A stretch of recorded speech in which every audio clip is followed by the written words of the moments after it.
Tonight, the teenager accused of the Southport stabbings had been charged with separate offences after a terror manual and the poison ricin were found at his home. Officers are vowing to be open and transparent about their investigation. Downing Street say a trial will establish the facts of the case. Also tonight, part 2 of our Politics Hub Conservative Leadership Specials. Robert Jenrick is with me live. We'll talk about his political journey and what a party under him would look like. Ahead of tomorrow's budget, another announcement: the minimum wage is going up by 6.7%. And we'll also look at a touching tribute from the Chancellor, Rachel Reeves, to her opposite number, Jeremy Hunt, in the Commons. All that and more with Jonathan Ashworth and Lord Ed Vaizey, who'll be with us for the next hour. It's Tuesday, I'm Sophy Ridge, live from Westminster, and this is the Politics Hub.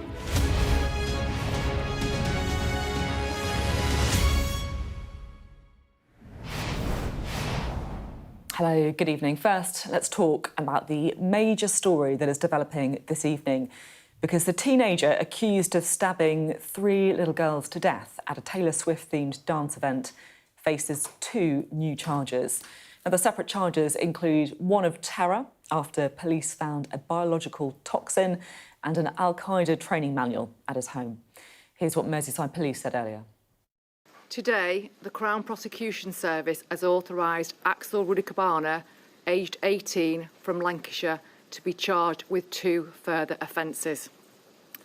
Axel Rudikabana already faces 3 charges of murder, 10 charges of attempted murder and 1 charge of possession of a knife, all relating to the incident at Hart Street on the 29th of July 2024. The 2 further offences relate to evidence obtained by Merseyside Police during searches of Axel Rudikabana's home address as part of a lengthy and complex investigation which has been ongoing since the 29th of July. The additional charges are the production of a biological toxin, namely ricin, contrary to Section 1 of the Biological Weapons Act 1974, and possession of information, namely a PDF file entitled Military Studies in the Jihad Against the Tyrants, the Al-Qaeda Training Manual, likely to be useful to a person committing or preparing to commit an act of terrorism, contrary to Section 58 of the Terrorism Act 2000. Rudikabana will appear at Westminster Magistrates Court by video link tomorrow. Well, in a moment, we'll hear from our political correspondent, Liz Bates. But first, our chief North of England correspondent, Greg Milam, is in Southport for us. Greg, what more can you tell us tonight? Well, the Chief Constable of Merseyside said today this was about being open and transparent, revealing those 2 new charges that she outlined there, talking about the fact that discussions have taken place with the Crown Prosecution Service to ensure the integrity of the legal process, because, of course, he has already appeared in court on those other 3 charges of murder and attempted murder, giving us a bit more detail about those searches that took place at his home that he shared with his family, saying that an unknown substance was found in the days after what happened here in Southport back in July, and testing confirmed that to be ricin.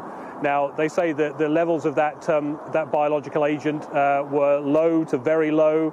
The risk to the public was very low. They say there was no presence of that ricin at Hart Street, which you'll remember is where that dance class was taking place and where the event took place, and steps have been taken to make sure there's no risk to the public. On the question of whether this now makes it a terror-related incident, the Chief Constable said that isn't the case. These charges don't need any basis of a motive for the person being charged. For this to be declared a terror-related incident, they would have to prove a motive, and that isn't the case, so it remains not treated by the counter-terrorism police as a terror-related incident. The police also warning people to be very careful about what they see and believe on social media, avoiding rumour and speculation, because she says no one should be prejudicing the trial, which of course is due to take place in January, and saying that the families of those children who died and those who were injured should be uppermost in everyone's minds tonight. But Axel Rudikabana will be appearing in court tomorrow to face those 2 new charges.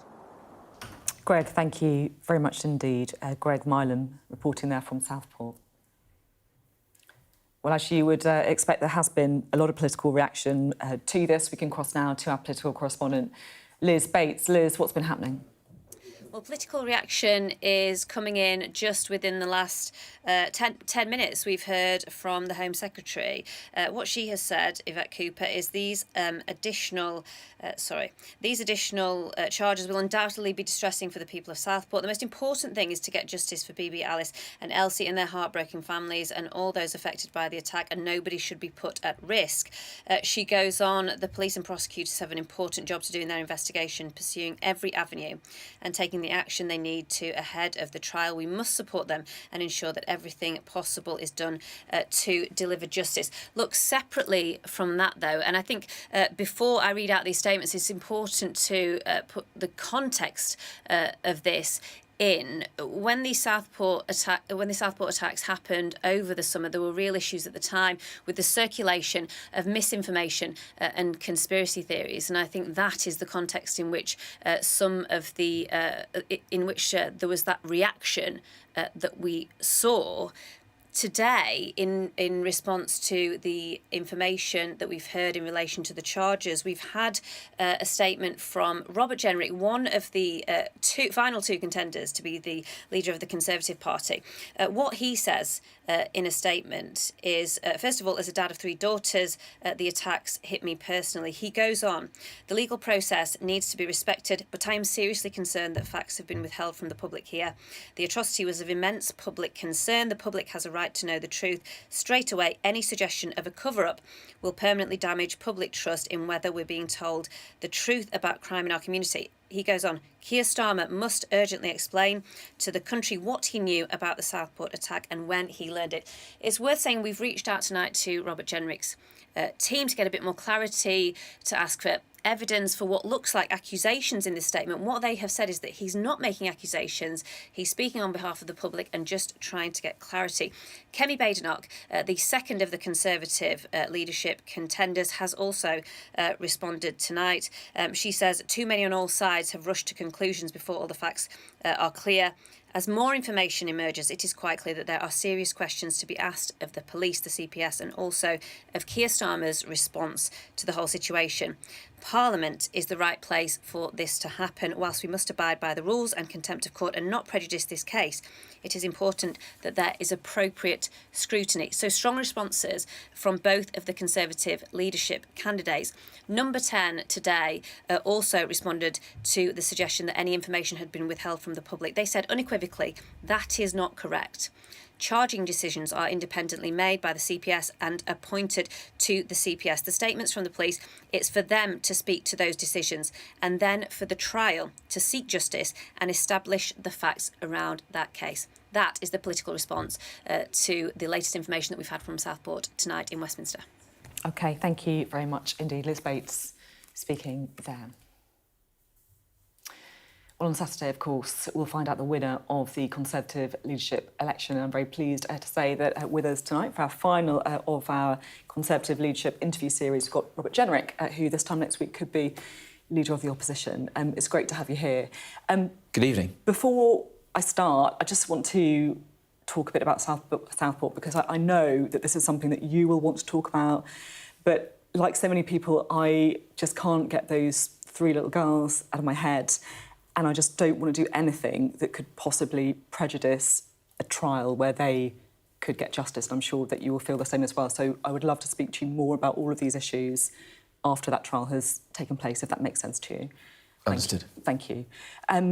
Yesterday, I interviewed your rival, Kemi Badenoch, and I asked her if she wanted to be Prime Minister. And she didn't say yes. So I'm going to ask you the same question. Do you want to be Prime Minister? I do. And I don't say that out of personal ambition. I say it because I want the Conservative Party to be in government. We are the world's oldest and hitherto most successful political party. We are doers. We should aspire to be back in government again. Now, I don't pretend that's going to be easy. We've just lost our worst ever electoral defeat. The public are deeply sceptical of us right now, so we've got a mountain to climb. We've got to persuade them that we have the practical, serious solutions to the challenges facing this country. It's the NHS, the economy, immigration. That's why I've used this leadership election to talk in policies, in substance, rather than just in rhetoric or platitudes. What, is that what you're saying that because she obviously hasn't announced policies, is that what you're saying she's done? Well, it's a point of difference between the two of us. Of course, I believe that we have to be conservative. We've got to be more conservative. We've got to talk about our values and our principles. But I think when you've got a sceptical public who have left us in their millions, we have to also talk in substance and set out on some of the biggest issues facing our country. How are we actually going to tackle those challenges? And you don't think she's doing that? You don't think she's talking in substance? Is that what you're saying? Well, by her own recognition, she said that now is not the time to do that. I think if you look at, say, an issue like immigration, where we've lost 4 million people to reform, if we're going to bring those Conservatives back home to us, we need to have substantive policies. And mine are, let's set a cap in Parliament in the tens of thousands on legal migration, something we've never done before. On illegal migration, let's leave the European Convention on Human Rights. Let's detain and deport people within days. We know your policies on immigration. We'll talk about that more in the interview. That I think will persuade people to come back to us. I guess why I wanted to start here is because I feel that your very different answers to that question about whether you want to be PM speaks to a difference in your character.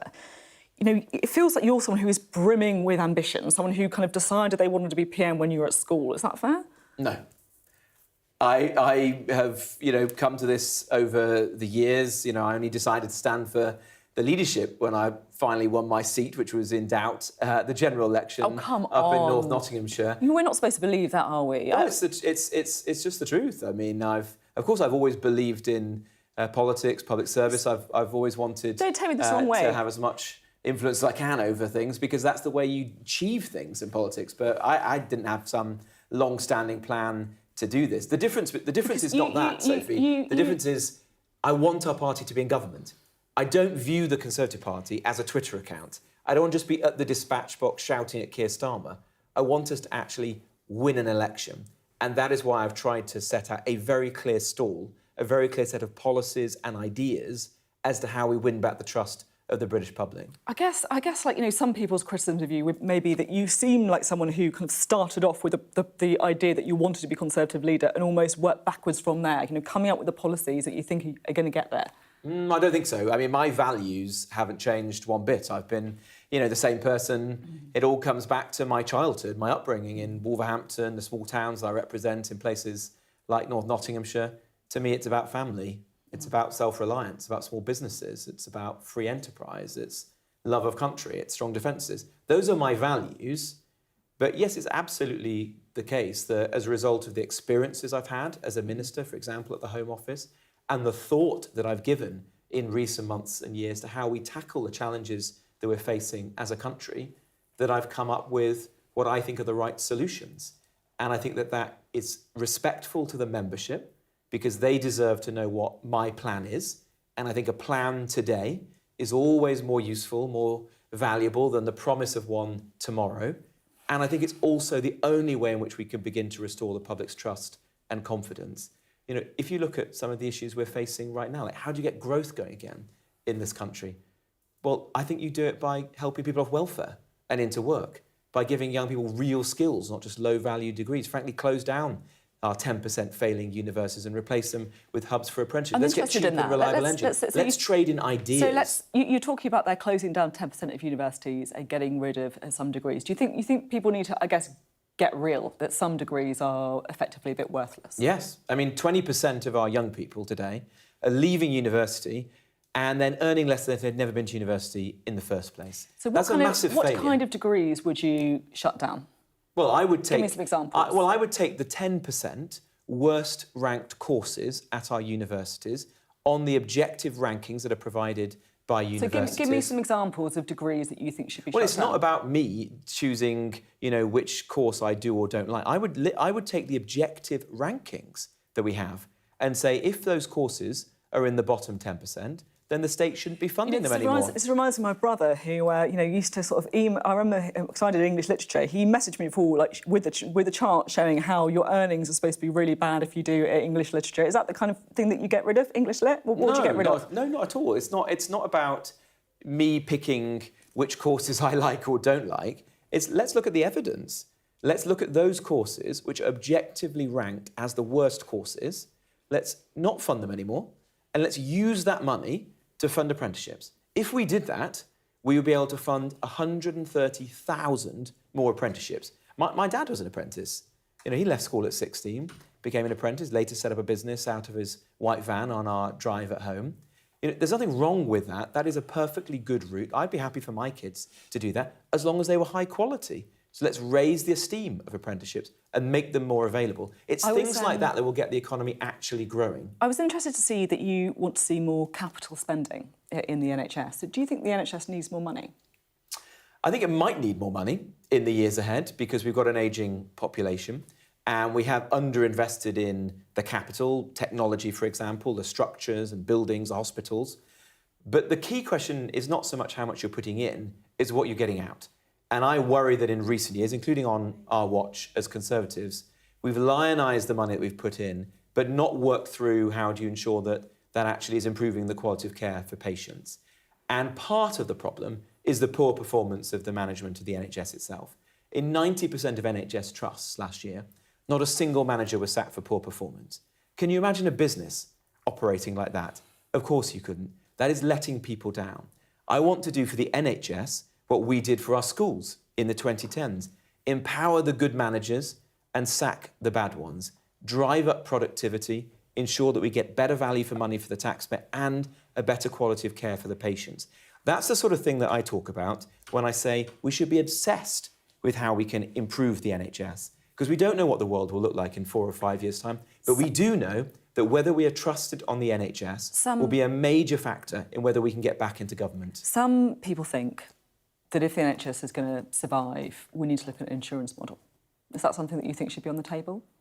I think we should be open-minded to other options, but I don't think that's a likely outcome.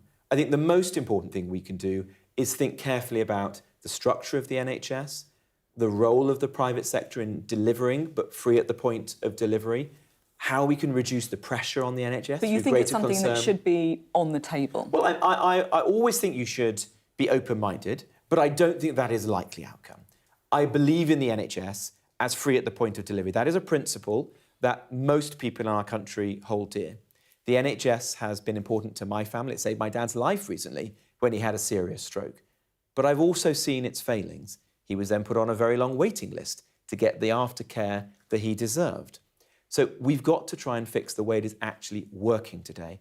And we Conservatives should approach that with a degree of humility because the NHS is not functioning as well as it should do. On all of the big issues, I've tried to say we just didn't do enough to deliver. Of course, we defend the things we got right as a government over 14 years, but let's be honest about the mistakes. That is the way in which we begin to rebuild the public's trust and confidence. Another big issue is taxes, of course. What do you think the top rate of tax should be? I'd like to bring it down, of course, but it's easy, not serious politics, just to go and choose your least favourite tax and say that you're going to cut it. The really hard yards of growing an economy are to talk about serious economic reforms. But that's what I've done in recent years. What the top rate of tax should be is quite a serious question, isn't it? It's something that a lot of the Conservative members will care deeply about. Well, it wouldn't be serious for me on your programme, with all due respect, just to announce what the Conservative Party's fiscal policies are going to be in 4 or 5 years' time. I'm not asking you to do that. I'm asking what you think it should be. Well, it's like a principle. of course, as a principle, I think taxes are too high in this country. I believe in the dynamic effect of taxation. When I was Housing Secretary, I persuaded Rishi Sunak to cut stamp duty, led to the largest number of housing transactions on record. However, the way to get this economy growing again is to ensure we actually reform it. That's why I say, let's build more homes to create jobs and prosperity by densifying and regenerating our big cities. Let's have cheap and reliable energy by building new nuclear power stations, saying that gas is here to stay, the opposite of what Ed Miliband is going to do. Let's help people off welfare. If we got our welfare bill just back to the point it was immediately prior to COVID, we'd save £12 billion a year. That would be enough to cut 2p off the basic rate of income tax. So I want the Conservative Party to have a serious and credible plan for the economy. We lost part of our reputation for sound management of the public finances, particularly in the events around the mini-budget. I've been very honest about that. We've got to restore that. I don't think you restore that just by choosing your least favourite tax, saying that we're going to cut it on the TV show. OK. Not even this one. That's disappointing. Now, you, of course, have talked an awful lot in your campaign about the need to reduce immigration. Before you came on this programme, on Twitter, I said, is there anything that you'd like me to ask Robert Jenrick? And an awful lot of people talked about the Mickey Mouse mural. Now, this is back when you were Immigration Minister, and you asked for a Mickey Mouse mural at a children's immigration centre to be painted over.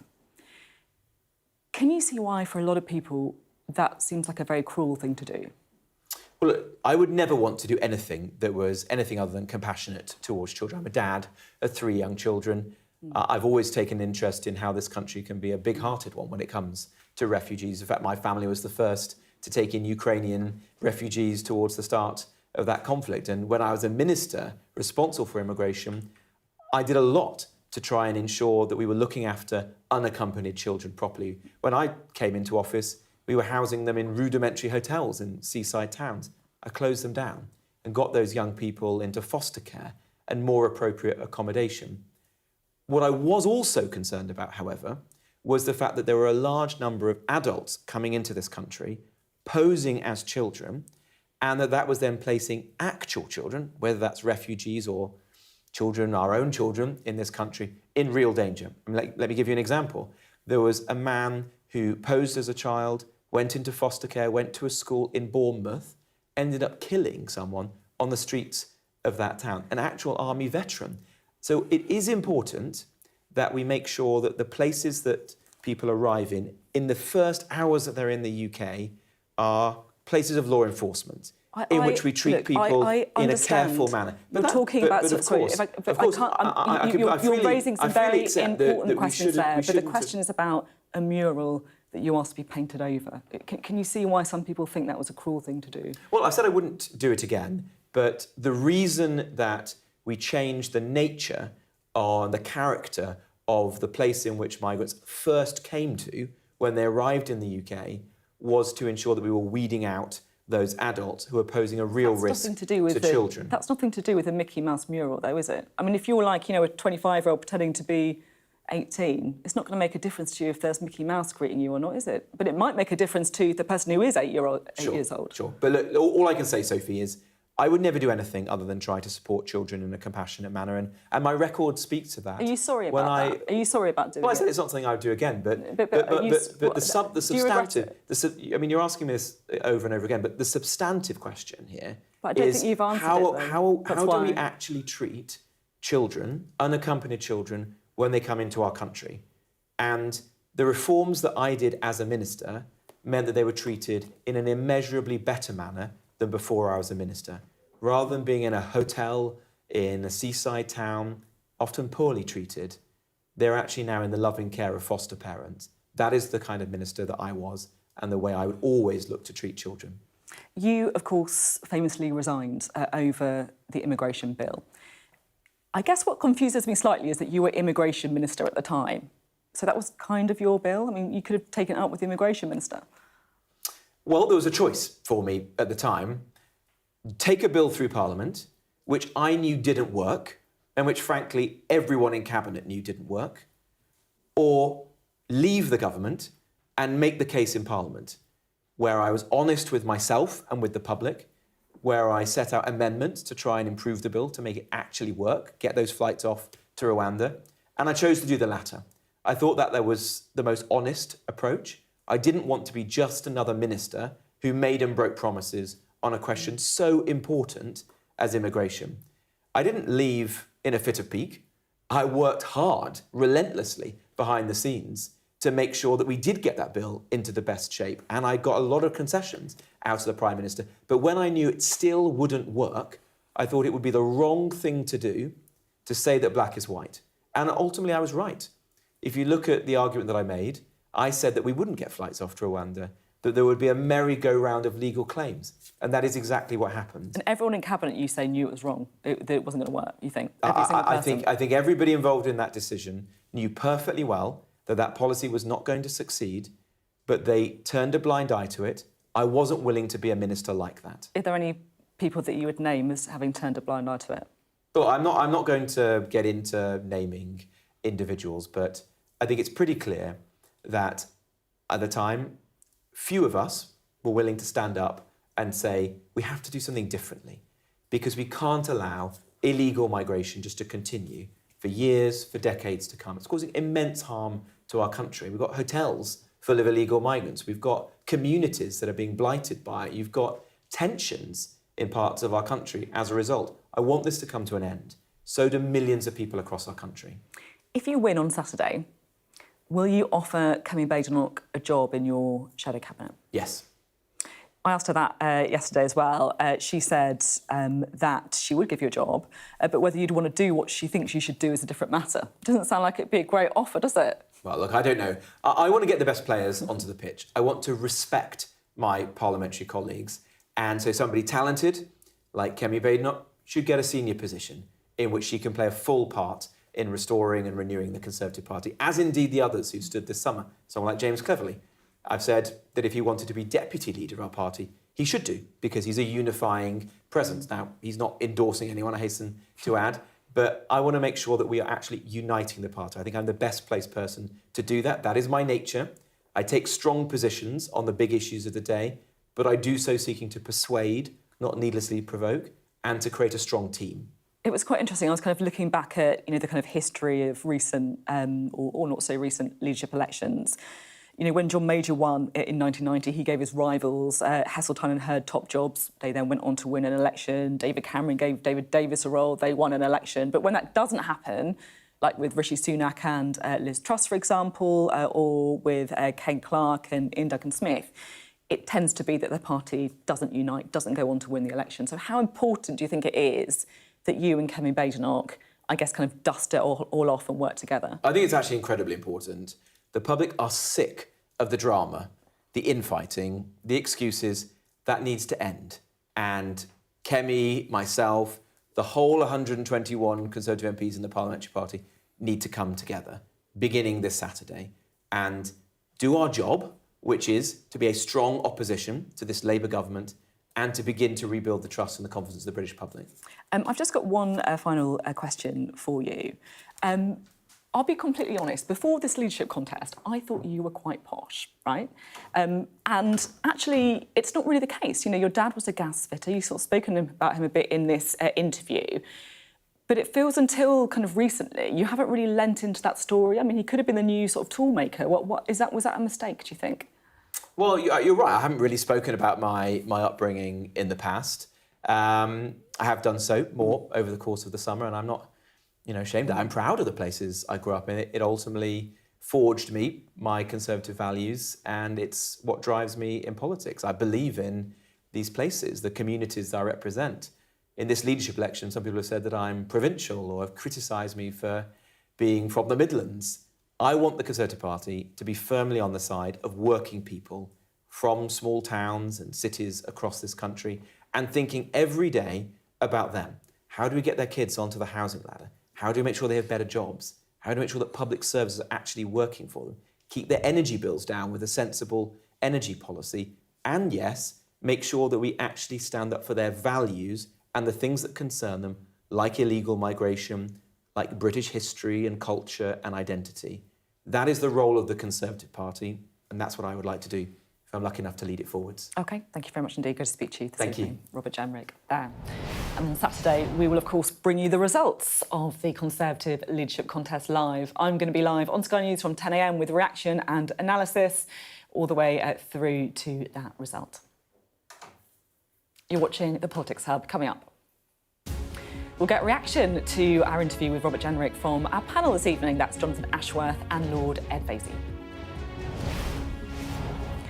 And there's just one more sleep to go. We're going to take you through what is expected in the government's first budget tomorrow.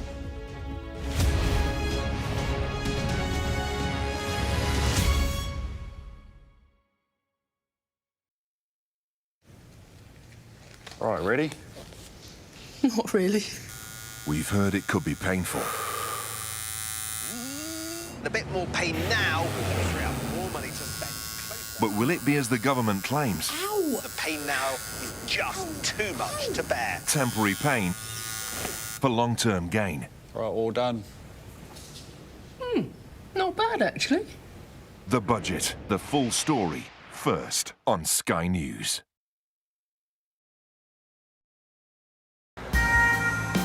This is how you travel when the mafia wants to kill you.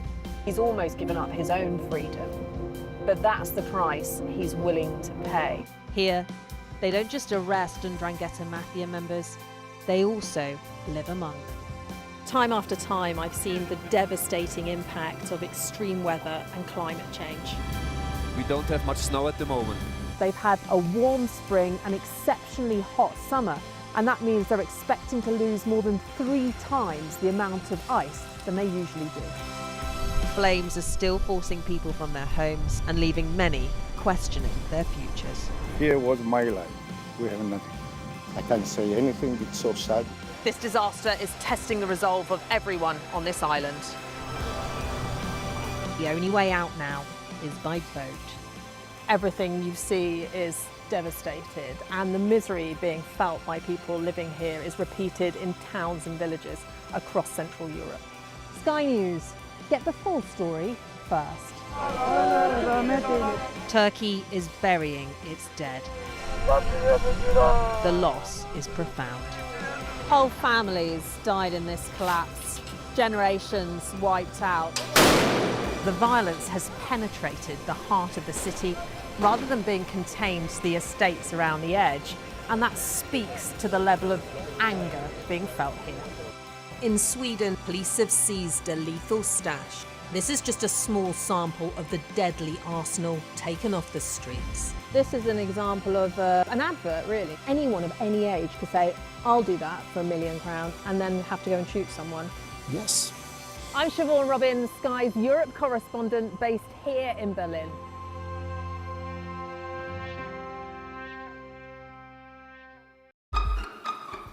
We've got your Sunday mornings covered. From the front page and the sounds of the streets to the voices of the people who make the major calls and big picture politics beyond Westminster.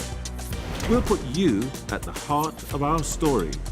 A new start to Sunday. I'm ready. Are you?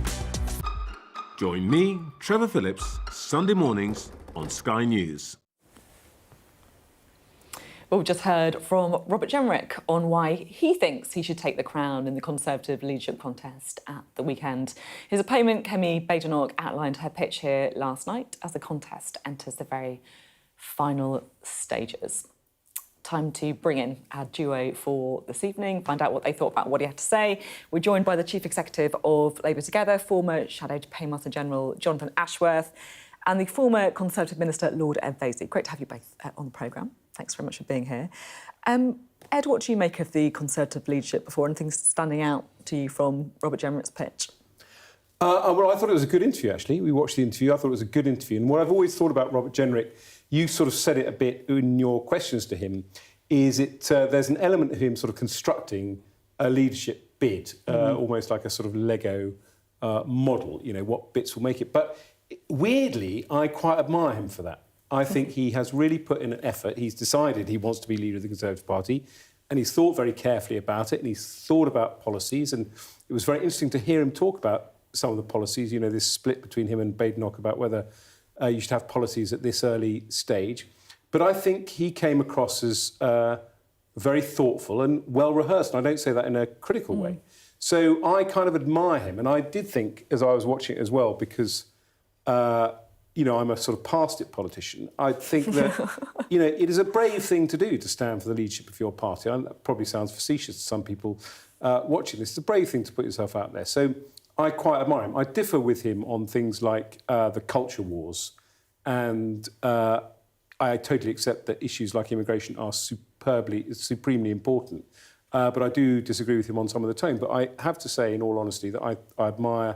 the way he's put together. Have you decided who you're going to vote for? Have you voted already? What's the deal? I wanted James Cleverly to win, partly because I think that the Tory party needs somebody who's kind of down to earth and relatively... He's not on the ballot, you know that now, right? I know that, so I haven't decided who I would vote for now that we're down to Kemi and Robert. But I admire both of them, and both of them actually do provide contrasting solutions. I say Robert's leadership bid is very well constructed. Kemi is perhaps more authentic, if I can put it that way, and it's quite a difficult choice for members, I suspect. What do you think? How do you think Labour looks at this? Is there? Do you think Keir Starmer's team will be looking at Kemi Badenoch and Robert Jenrick and thinking, God, I much prefer to face them than the other one? Well, I think the leadership team around Keir and indeed we are at Labour Together. We are following this closely because even though the Tory party got one hell of a thumping in this general election a few months ago, I always say that they are not dead, they're merely sleeping. They are the most effective election-winning machine in the West, and I never, ever write off the Tory party. On saying all of that, though, I think the problem for the Tory party is that these two contenders are not really facing up to the fundamental reasons as to why the Conservatives lost the general election. And they both, to a certain extent, remind me of that old West End or Broadway gag. What do you think of the play? Well, the play was great. The audience were lousy. It's as if they think the voters were wrong and they are right. And why do you think that they lost the election, then? Well, I think they lost the election because they made fundamental mistakes on the economy. They wrecked the economy and helped push working people's mortgages up. They made fundamental mistakes on the NHS, which is why we've now got waiting lists of 7 million.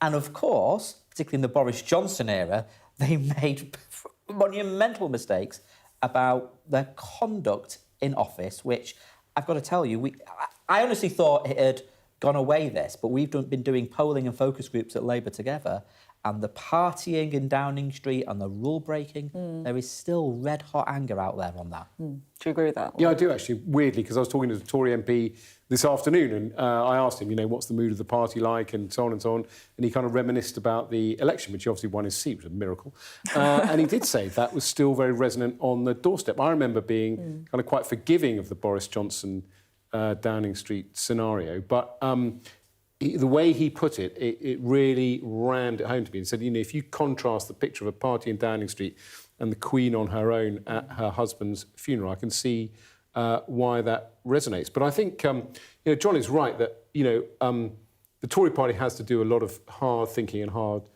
soul-searching, and Labour Together is a good model, perhaps, of how a party rebuilds itself. I was here, start one for Conservatives I was there in 1997, and the fundamental point that I made to the Conservative Party then, he says pompously, was you've got to accept Britain as she is, not Britain as how you want it to be. You've got to look forward, not backward. And we should remember that, because apparently today is the anniversary that Ian Duncan Smith stood down as leader of the Tory party. The leaders does matter. That's a good fact. We're going to go into the budget in a minute, but before we do, any predictions? Who's going to win then on Saturday?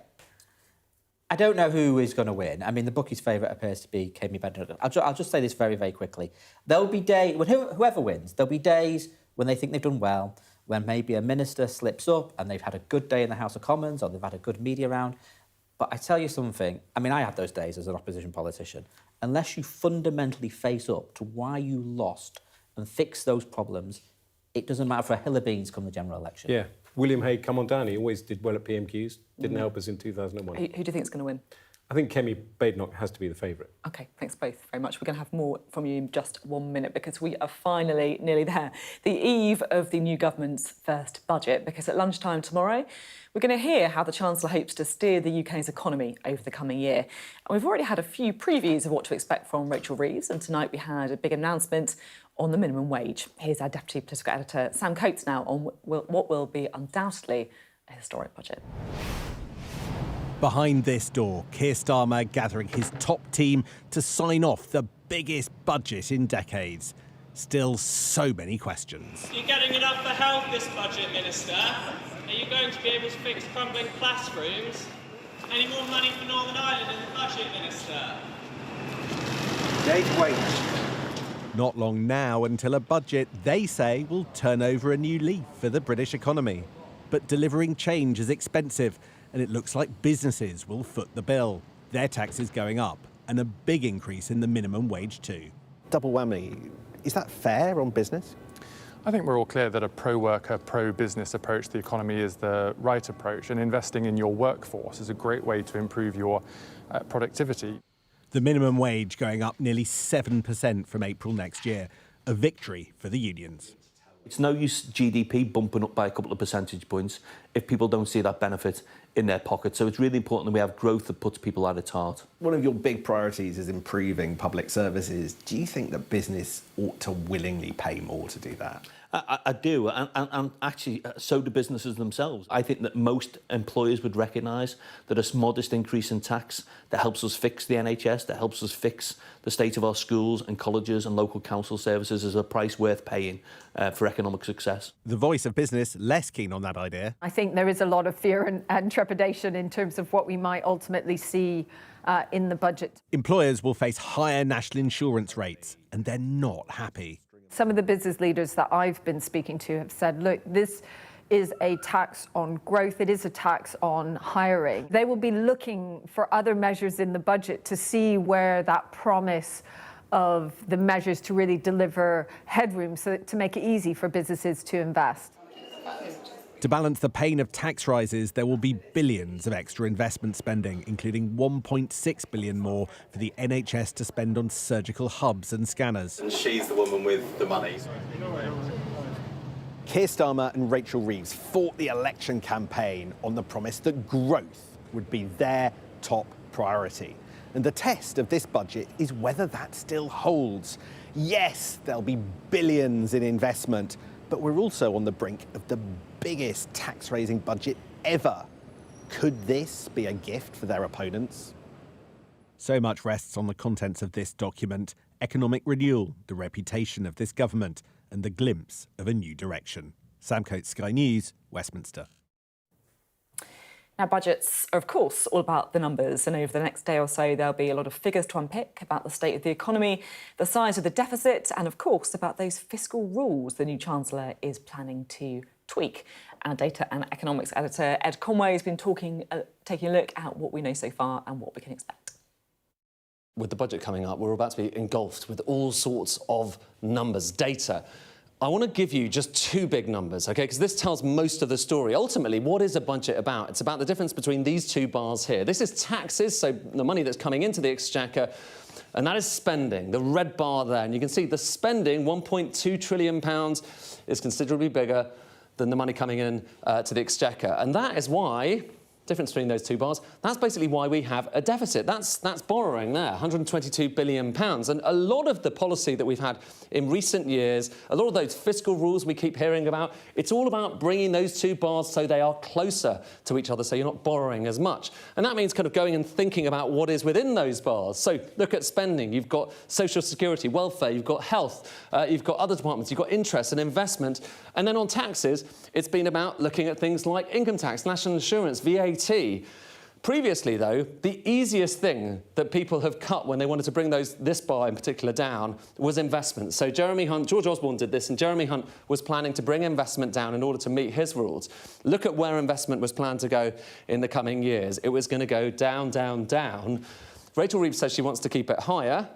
And that would potentially mean, you know, it's possible, but it would potentially mean billions of pounds, tens of billions of pounds, maybe £30 billion to keep it where it is right now, which, back to the big picture, means this gets even bigger. Now, one solution to try and bring these bars closer to each other is to try and raise this one. So, for instance, national insurance, that's one thing that's been mooted, higher employer national insurance contributions. An alternative, slightly more tricky way of doing it, or tricksy way of doing it, is to change the definition of those fiscal rules. And there's two rules. And interestingly, in both of them, it looks like Rachel Reeves is going to omit investment. Look, it's just disappeared from that, which means all of a sudden, the red bar is actually smaller than the blue bar. Now, a lot of people have been looking at this and saying, hang on, aren't markets going to see this as a bit of a fiddle? Aren't they going to start to panic? And they point to charts like this. This is showing the rate at which the UK government borrows right now in financial markets, and that has been going higher. And so some people are saying, look, is this a sign that markets are panicking? It's over 4.2%. Well, maybe, but maybe not, because look at what the US is having to pay at the moment on the same debt. It's going up at the same rate as well. And actually, if you compare the UK with the US and Germany, this has been the range at which our debt has traded ahead of budgets back in the past. So anything within those lines is perhaps seen as the safety zone. And look at where UK government debt is right now. In other words, markets are not panicking, which is a clear contrast with what happened in the run-up to the mini-budget in 2022. Well, our Deputy Political Editor, Sam Coates, joins us now. Sam, it feels to me like, we've had a long election campaign, they've had their 100 days in power, and yet it is what happens tomorrow at the budget when we'll finally learn what this Labour government is really about. Absolutely. It's funny you mentioned the election campaign, because there's something really odd going on. During the election campaign, and in the entire couple of years run up to July the 4th, the argument from Keir Starmer, and he made it to you in an interview, was that if you want to spend more on public services, you're going to have to get it through growth, right? This governor put that argument in the bin, more or less, because the speech that Keir Starmer gave on Monday this week was to say, well, if you want to spend more, you're going to have to borrow more and tax more. That is precisely the argument that they didn't want to make during the election campaign. They thought it was going to scare the horses. And, I mean, in a funny way, now they've got a big majority, they can make the argument they probably always believed in but didn't have... Was it the guts? Was it the political credibility? Was it the realism to make? Which is why I think tomorrow is going to be completely fascinating. But the Chancellor's got to ride a couple of different horses at the same time. On the one hand, there is some more money to spend, particularly on investment projects. But on the other, they're going to talk about the bad inheritance from the Conservatives, partly pay decisions that they've made. So there isn't a lot of money in others. So there's money, but there isn't.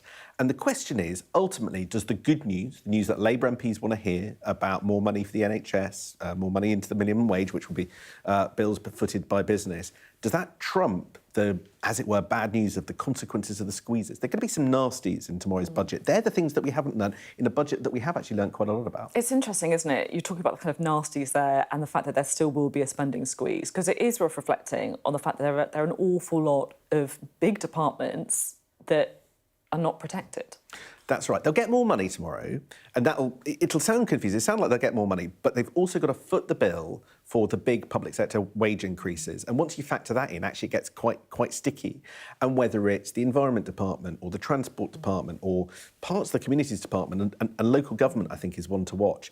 Difficult decisions that even civil servants are being slightly squeamish about are going to be taken. Can I ask you about tax as well? Because I feel like the one thing that came up to me so much when I was covering the election campaign, I'm sure you as well, was when people spoke about worries about Labour, they said, I'm worried Labour's going to put up taxes.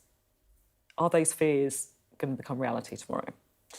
Well, it looks like it's going to be the biggest tax-raising budget in history. But the question is, do people feel it? Because a lot of the biggest taxes are on business. Now, that might indirectly flow through to workers, but the question is, do they make the connection if they don't get as high a pay rise in a following year, or there aren't as many jobs to go around? We don't know. That's one of the big gambles. The way that Rachel Reeves, and she will have polled it, she will have focus group, has distributed the tax rises she thinks is the most politically advantageous way to do it while still getting the money. I can't answer that. We'll know in a few weeks and months. Sam, thank you very much indeed. Sam Coates there, our Deputy Political Editor. Well, of course, tomorrow's papers are sure to be looking ahead to the budget. We're going to have our extended press preview from 10:30 this evening with tonight's news and tomorrow's headlines. Joining us will be the political journalist Theo Ashworth and Caroline Quinn. Right, we can talk again to Jonathan Ashworth and Lord Ed Vaizey. Good to have you both here. Jonathan, what should we expect from tomorrow? I mean, you're very close, aren't you, to the leadership? Well, first of all, I don't accept Sam's characterisation as that the messaging has somehow changed or jarred from what we were saying at the general election. We want to get growth in the economy. So my test for tomorrow's budget are, do they fix the problems with the public finances and put the economy on a stable footing? Do they fix the National Health Service, which we know is in a mess after 14 years of the Conservatives? And do they invest in the future drivers of economic growth? And I believe and hope that is what we will see in tomorrow's statement from the Chancellor. Are you worried about any of the tax rises? Well, I mean, let's see what the tax rises are. But remember, we were very clear in our manifesto a few months ago that we didn't want to see tax rises on working people, the national insurance that employers pay, their income tax, or indeed the VAT in the shops. And I do not anticipate any of those manifesto commitments being broken. But we do want to invest in public services, and we need to fix the problem with the public finances, because the public finances we inherited are broken. The Office for Budget Responsibility, we are told, is going to confirm that tomorrow. Jeremy Hunt's getting very upset about that, apparently. But the OBR is going to confirm that there is this black hole in the public finances. Ed, what do you think we're going to see? Well, I think they should tax the Cornish pasty. They've got to That went well last time, didn't finish it? that, bring it round full circle from George Osborne's famous budget. I think there are some good things, silver linings to what the rhetoric of the government in the last few days. One is Keir Starmer saying, this is it, we're front-loading the pain. You're not going to see, we hope, tax rises for the next 4 or 5 years. So we're getting it out of the way. That's a good thing. I also think that their changes to the fiscal rules, which apparently got everyone totally overexcited, seems very sensible. I think borrowing to invest and building infrastructure is a very good thing. There is no doubt, though, that, and this is not a partisan point, but, 4 months waiting for this budget, rumours and speculation, and the hit to business confidence has been pretty serious. All these rumours about capital gains tax. And also, it is a budget, I think, that potentially is going to load everything onto businesses, as though businesses can bear this burden and a small business is not a working person. The minimum wage is a good thing. You've got to be careful about how much you increase it by. Increasing employers' national insurance. All of these are costs on small businesses that generate the jobs that deliver growth. So that is what I'm most worried about. Do you accept some of that? Or? Well, I mean, I would argue it's a good thing that low-paid workers are getting a significant pay rise. We're a Labour government and we want to see workers doing well, so increasing the minimum wage, that's an absolutely great announcement tonight, and that's the difference a Labour government makes. Now, look, on the national insurance that we're all anticipating, of course, what it's effectively doing is reversing the very recent cut in national insurance for employers. That's what I'm led to believe based on what I've read in the newspapers, although I've actually got no idea what is going to happen in the budget. Obviously, I'm just assuming that based on the newspaper briefings. But of course, what business want is economic stability and certainty and an environment where government is playing its part to contribute to economic growth. And I'd argue by fixing the National Health Service, helping people get back to work. We've got 2.8 million people who can't work at the moment because they're so sick. But if you're talking about business confidence, there was this gap, wasn't there? That's fair, isn't it? When you're talking about 22 billion black hole, there was rumours about tax rises. Working business have been going nuts. All right, then. OK, then. But let's look at the figures. I mean, what was it? 2 weeks ago, we had the investment conference. £60 billion worth of investment announced in the UK economy. I mean, that shows you that there is confidence in the UK. That's not, doldrums, doom and gloom, is it? No. Sorry, I didn't realise the question was directed at me. Who's doing the interview here? I think you were going to jump in. That's fine. Actually, their business investment conference went well, and that's my segue, actually, because I think the Labour government has got itself into this interesting and difficult position because of the last 4 months, where the budget is the reset. It's not the launch pad. And so, just politically speaking, again, as almost like a commentator, this is their chance to kind of break out of that cycle. So it is a very important budget for them. And as I say, the biggest worry is it's clear that, as it were, working people, ordinary people, won't see their income tax rise and so on. It will be the impact on business, and it's whether Labour are able to square this circle of saying we're the government of growth, but we're also the government that's heaping burdens on business. I'm so unused to leaving a pause and a politician not jumping into it. I just didn't really know how to handle that. Thanks very much indeed. Well, it was annoying because I thought Jonathan actually made quite a good point. So I was hoping you would segue into asking me a question so I didn't have to accept it. That's very fair. More from both of you later. And of course, we'll bring you full coverage of Rachel Reeves's first budget. As it happens, I'm going to be with you from 10 a.m. tomorrow here on Sky News. Now, it's not very often in the House of Commons that we hear kind words spoken across the green benches. But today, Rachel Reeves took a moment at the start of Treasury questions to bid farewell to her Conservative counterpart, Jeremy Hunt. It's likely to be the last time that they face off across the death box from one another, as the new, of course, Conservative leader will take the Shadow Chancellor's place after this weekend. It's a bit of an end of an era, and they haven't always been quite so cordial. This is likely to be the last time that the Shadow Chancellor is up against me at the dispatch box, and we've had the privilege of these exchanges for just over 2 years now, and I have a huge amount of respect for the Right Honourable gentleman. He steered our country through a very difficult time after the mini-budget, and I wish him well in whatever he chooses to do next. The cock and bull story about how bad everything is. She should stop playing politics with Britain's reputation and get on with running the economy. He takes no responsibility. The word the country was looking for today was sorry. The Shadow Chancellor could not find those words. The Chancellor claims that the economy has turned a corner. Yet the truth is that under the Conservatives, growth has hit a dead end. She tells the papers this morning that she will accept these measures, as you would expect from a copy and paste shadow chancellor.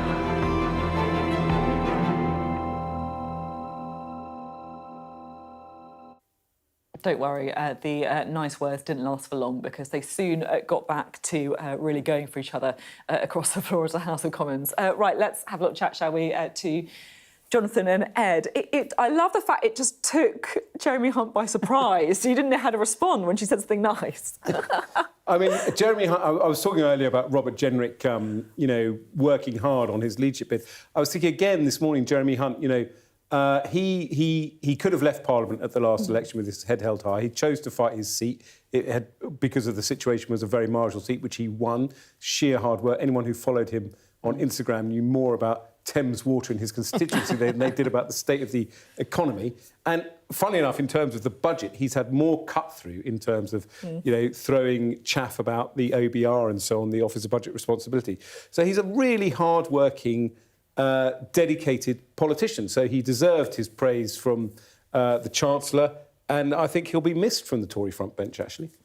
Well, I hope it isn't the end of his career on the Tory front bench. I shadowed Jeremy for a long time when he was the Health Secretary, and now as the Shadow Health Secretary. And you might remember I did a very personal speech about my dad's alcoholism. I do remember. My dad died from his drinking. Very personal speech I did in Parliament. Jeremy got in touch with me and told me how moving the speech was and said he wanted to do some joint working on alcoholism and how it impacts children. And he actually agreed as Health Secretary to put some money into a Children of Alcoholics scheme. And we actually announced it together as the Health Secretary and the Shadow Health Secretary, a joint press release announcing a government fund, and we did a press event together. Unfortunately, we stood on College Green out there, and I'm relatively short, and he's very tall, and we looked a little bit like that sort of two Ronnie sketch and John Cleese on the interview. But leaving that aside, I thought it was so decent of him as a cabinet minister to do that with the shadow cabinet minister. You know what? There is something kind of great when people work together across the divide. It's people what it's like all about. They do. Thanks both very much indeed. Thanks for joining us tonight. I'll see you tomorrow at 7, and of course I'll be around for all of the budget coverage as well from 10 a.m. on Sky News.